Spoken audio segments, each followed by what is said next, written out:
Trump's tariffs falling by the Supreme Court and its impact on the agricultural markets, and yet all the market trends, including China, is still buying more sorghum. Jerry Gidel is ready to assess all of that and more right here on Connected Farmer, your channel to keep you up to date with the latest trends in agriculture and livestock.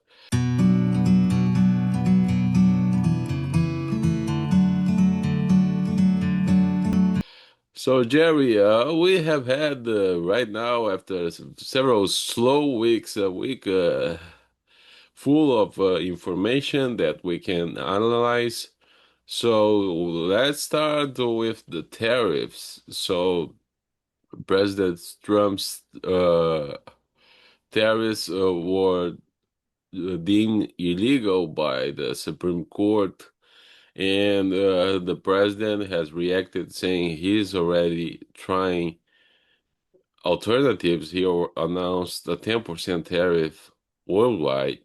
So, how do you think that's going to impact the agricultural market, especially China? Well, and to some extent, in some places that's less than they were dealing with, but on an overall average basis, that's similarly about the value that the tariffs have been here, anywhere from 10 to 15% on an average basis in the U.S. And it's definitely uh, not something that wasn't discussed and things like that from the media and things like because of the supposed emergency action that he was justifying this on, and that's what the Supreme Court basically kind of responded to, that there really wasn't anything specifically about putting a tariff out at this time because of economic issues or other issues going on. So that uh, definitely put plenty of sputter out of his conversation coming out of Washington, D.C. And that uh, he didn't really say which particular law he was going to use for his 10%, but I think that's another one that's right now is going to be interesting. He used the best one he had when he first started this whole thing back in April of last year, and at this point, we'll see how that all develops. But the interesting issue is that what does this mean for probably the one major buyer out here that in the agricultural areas, in that they've already bought 12 million metric tons of beans. There was President Trump offered them 8 million metric tons. I don't think that they're specifically interested in buying additional months right now until they see what's going on in South America. And so I kind of feel like that uh, prospect has maybe reduced some because of the uh, actions by the Supreme Court here in the U.S. So uh, we're kind of in a little bit of a no man's land here is where we're going with the tariffs and what's going on in the U.S. Demand structure at this point. Right now, at least, the one thing we do know is going to be announced next week is the 12 million of economic aid, 11 to the grain and soybean people, while there's a million for the specialty crops going to be announced, and that which has been surprisingly long to get announced. They talked about this stuff way back in the fall, and it finally is showing up here now at this point. So that's the other interesting issue out there. Uh, to some extent, this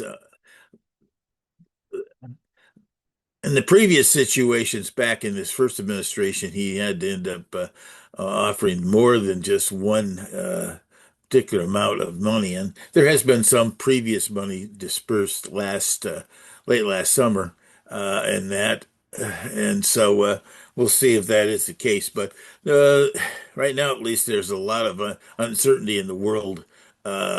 Agricultural exports and marketing areas, so we're gonna have to keep a close eye Yeah, on yeah. that. So So since you mentioned South America, we have had some rains in Argentina. So that improves the soybean prospects. Yes, there's a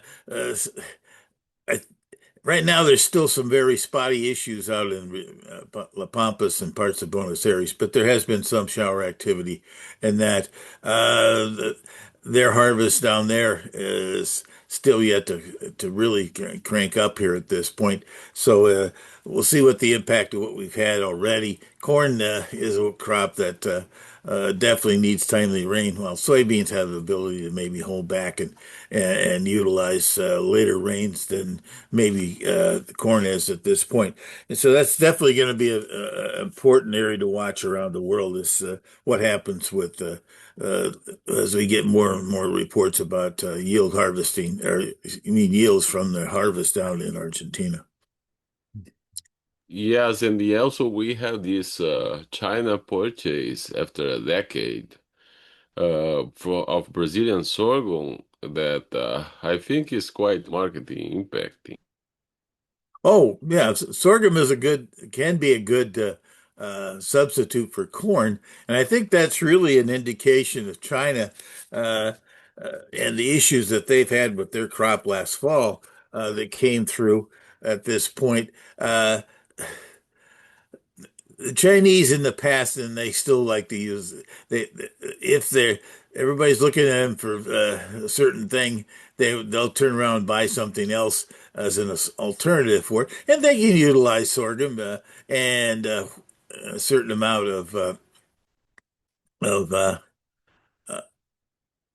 feed wheat and things like that versus that because there was an issue last fall where the had plenty of rains during China's harvest out there, and to some extent the volume might have held together there, but I'm not sure that the quality of the crop going into storage. And now I've heard a lot of reports popping up about spoilage and mold and things like that.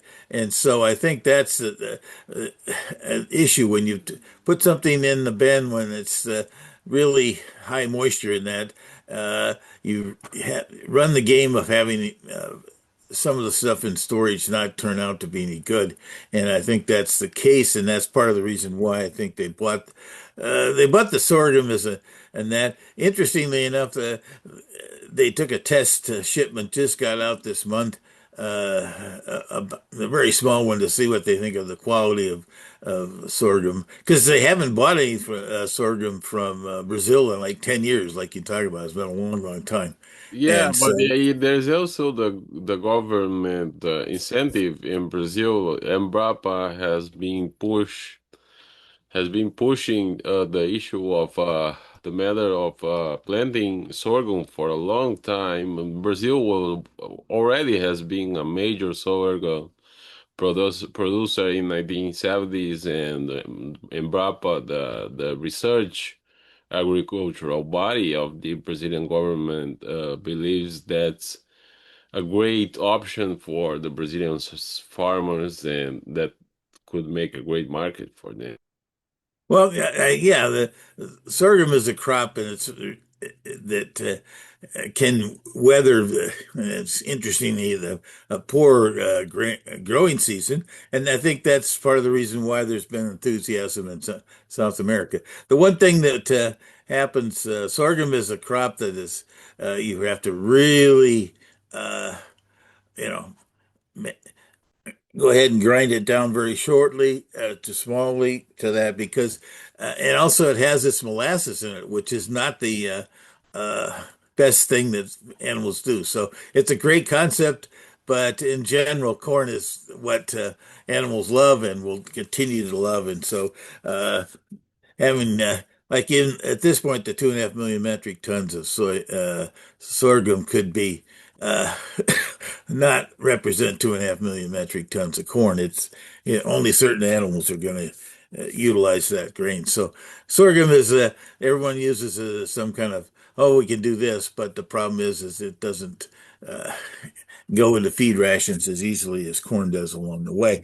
I think uh, the other thing that's happened this week was the USDA's annual Ag Outlook meeting in Washington, and it turns up that the numbers. were reasonably close. I think the one that surprised me was instead of using a 4 million acre lower, the USDA actually went down to nearly a 5 million decline, down to 94 million on plantings for the coming year, and that, and they actually came up with a number. Came up with a carryover number below 1.9, and that, but the enthusiasm from the trade wasn't all that excited. And then we ended up having the announcements on Friday there about excuse me, export issues and that. So that kind of calmed it down. The bean side of the numbers they came up with, by the way, was 85 million. The trade is looking for 85.9, or 84.9, 84.9. So that kind of came on as expected. I was kind of surprised that they went with a 53 bushel yield, just the same as this year's yield, and that for the coming year. I think that's maybe a little optimistic, but you know, from there, the wheat number, by the way, uh, was slightly down from last year. Uh, 50 at 45 million versus 45.3, and that uh, considering the weather we've had and the possibility of winter kill and that, and at this point, we had this pop up in prices this week as it broke a pretty significant long-term downtrend line in the technical side of the thing. I think there's a lot more uncertainty in the U.S. about the crop size and yield for the coming year than the USDA seems to anticipate right now. So, right now, at least, that particular one probably needs to be closer watched. With the kind of strength we've had this week, maybe there's an opportunity that nearby. Well, we're getting very close to the March contract, so it's pretty well out of use. But the May contract could still maybe have one little pop up yet towards the $6 mark. So something to keep in mind for our Great Plains uh, participants. Yeah, so what do you think is driving the markets right now, and what do you think about next week? Well, there's a lot of confusion going on here after this particular uh, Supreme Court judgment at this point. I think that there's definitely plenty of confusion out there about what is the thing, whether uh, and issues about the wheat crop in the U.S. is definitely, I think, involved with that particular market. We're talking about corn and soybeans. The markets, uh, soybeans, we've really bumped up against a kind of a long-term mentality here of $11.50 and that. And I've been suggesting people to have some, 40% or more, 50% of their beans sold at this point because I kind of felt like the spring situation and the pressure of South American harvest would come in. But it hasn't happened. So I kind of feel like that we're still going to be